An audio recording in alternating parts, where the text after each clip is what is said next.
বিসমিল্লাহির রহমানির রহিম। প্রিয় দর্শক, তরমুজের খোসা ফেলে না দিয়ে বানিয়ে ফেলুন জিভে জল আনা আচার। মুখে স্বাদ লেগে থাকার মতো তরমুজের খোসার এই টক ঝাল মিষ্টি এই আচার তৈরি করে খেলে এই তরমুজের খোসা আর কেউ কখনো ফেলবেন না, গ্যারান্টি দিলাম। তো চলুন দেখে নিই আজকের এই তরমুজের খোসার আচারের রেসিপিটা কেমন করে তৈরি করে নেওয়া যায়। এখানে আমি তরমুজের খোসা নিয়েছি। তো এই তরমুজের খোসার আমি মাঝখানে যে সাদা অংশটা আছে সেই অংশটা নেব, আর দুই পাশে অংশটা ফেলে দেব, অর্থাৎ সবুজ খোসাটা ফেলে দেব আর লাল অংশটাও ফেলে দেব। আমরা সাধারণত লাউ, মিষ্টি কুমড়া, চাল কুমড়ার যেমন খোসা ফেলে দিই, তো সেইভাবে এইখানে সবুজ অংশটা ফেলে দেব। সাইজ করে কেটে নিচ্ছি। প্রিয় দর্শক, এইভাবে যে তরমুজের খোসা দিয়ে রেসিপি তৈরি করা যায় একবার ট্রাই করে দেখবেন আর খেয়ে দেখবেন মাশাআল্লাহ, কেউ ফেলবেন না। এই তরমুজের খোসা এতটাই টেস্ট হয়।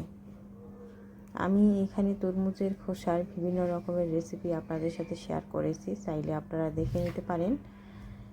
সবজি, তরমুজের খোসার সবজি, ভাজি এবং তরমুজের খোসা দিয়ে কেমন করে মোরব্বা তৈরি করা যায়, চকলেট তৈরি করা যায়, সেই রেসিপিও শেয়ার করেছি। আজকে তরমুজের খোসার আচার তৈরি করব। তো যাই হোক, এইভাবে খোসাগুলো সবুজ অংশটা ফেলে দিয়েছি তরমুজের খোসার থেকে। এরপর এইভাবে সবগুলো খোসা ছাড়িয়ে পরিষ্কার করে ধুয়ে এখন গ্রেটার দিয়ে চিকন চিকন করে গ্রেট করে নিচ্ছি। আপনারা এই তরমুজের খোসাগুলোকে চাইলে বটি দিয়ে চিকন চিকন করে কেটে নিতে পারেন বা ছুরি দিয়ে কেটে নিতে পারেন যদি গ্রেটার না থাকে। প্রিয় দর্শক, আপনাদের কাছে আমার একটি অনুরোধ, সবাই ভিডিও দেখা শুরুতে একটি লাইক দিয়ে যাবেন। আপনাদের একটি লাইক আমার চ্যানেলের জন্য খুবই গুরুত্বপূর্ণ। তো এইভাবে গ্রেট করে নেব সবগুলোই তরমুজের খোসা। হয়তোবা অনেকেই ভাবছেন যে তরমুজের খোসা দিয়ে আবার এই রেসিপি করার কি দরকার আছে। সত্যিই অবিশ্বাস্য, মানে এতটাই টেস্ট হয়, এতটাই মজার, একবার ট্রাই করবেন। তো এই তরমুজের খোসা গ্রেট করে নেওয়ার পর এইভাবে চিপড়ে পানিটা ফেলে দিতে হবে, কারণ পানি সহকারে আচারটা তৈরি করতে গেলে কিন্তু অনেক সময় লাগবে। তো সময় বাঁচানোর জন্য আমি এইভাবে এই চিপড়ে তরমুজের যে খোসার পানিটা আছে সেটা ফেলে দিচ্ছি। এখন চলে আসলাম এই আচারটা তৈরি করতে। তো চুলায় একটি কড়াই বসিয়ে সরিষার তেল দিয়েছি এবং গোটা জিরা দিয়েছি। আপনারা চাইলে গোটা জিরার পরিবর্তে গোটা পাঁচফোড়ন অ্যাড করতে পারেন। এরপর এই তরমুজের কচিগুলো দিয়ে দিলাম।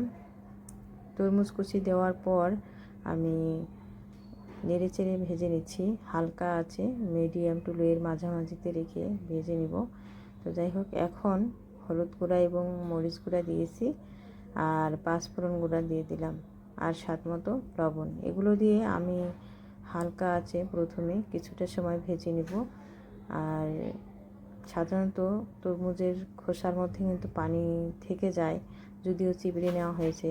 তো চুলার আঁচ কমিয়ে রেখে আপনারা এইভাবে ধীরে ধীরে এইভাবে প্রথমে ভেজে নেবেন, কারণ ভেজে নিলে প্রথমে এই তরমুজের খোসার স্বাদটা, আচারের স্বাদটা অনেক পরিমাণে বেড়ে যায়, দ্বিগুণ বেড়ে যায়। তো দেখতে পাচ্ছেন এই তরমুজের খোসাটা এমনভাবে ভেজে নিয়েছি যে 70%-এর মতো সিদ্ধ হয়ে গেছে, আর 30% বাকি আছে। তো এইভাবে এই 30% এখন আচার তৈরি করে নেব।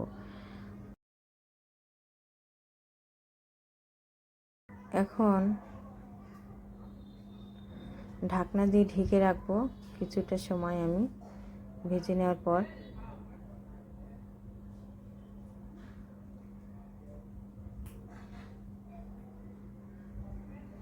তো এখন দিয়ে দিচ্ছি এখানে চিনি। তো চিনির পরিমাণটা আপনাদের পছন্দ মতো অ্যাড করবেন। চিনি না থাকলে গুড় দিয়েও কিন্তু আচারটা তৈরি করতে পারবেন। প্রিয় দর্শক, আপনি যে ঢাকনা দিয়ে ঢেকে রেখেছিলাম, এই ঢাকনা দিয়ে ঢেকে রেখে প্রায় 3 মিনিটের মতো রান্না করে নিয়েছি এই তরমুজের খোসাটাকে। এরপর ঢাকনা খুলে আমি চিনি দিয়ে দিলাম। ঢাকনা দেওয়ার একটাই কারণ যে বাকি 30% ছিল সিদ্ধ হওয়ার, সেই 30%-এর মধ্যে 10% সিদ্ধ হয়েছে। তো যাই হোক, এখন তেঁতুলের কাঠ দিয়ে দিলাম। তো তেঁতুলের টক দেওয়ার পর আমি আবারও নেড়ে ছেড়ে নিচ্ছি। এখন দিচ্ছি ভিনেগার 1/2 চা চামচ পরিমাণ। এখন দিচ্ছি গরম মশলার গুঁড়া।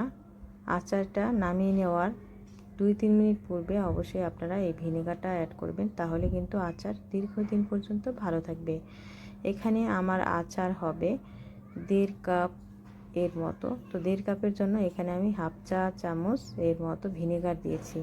তো 1.5 কাপ আচারের জন্য 1/2 চা চামচ দিতে হবে, তাহলে 3 কাপের জন্য 1 চা চামচ ভিনেগারই যথেষ্ট। তো প্রিয় দর্শক, এখন এইরকম একটু টাইট করে নিলাম, দেখতে পাচ্ছেন। এই তরমুজের খোসার আচারগুলোকে এখন বল বল করে রাখবো। আপনারা চাইলে এইভাবে একটি জারে সংরক্ষণ করে রেখে দিতে পারেন। তো আমি দেখার সৌন্দর্যের জন্য এরকম বল করে নিয়েছি, আর খেতেও দারুণ সুস্বাদু। এইভাবে আচার তৈরি করে আপনারা গরম ভাত, পরোটা, রুটি, খিচুড়ির সাথে পরিবেশন করতে পারেন।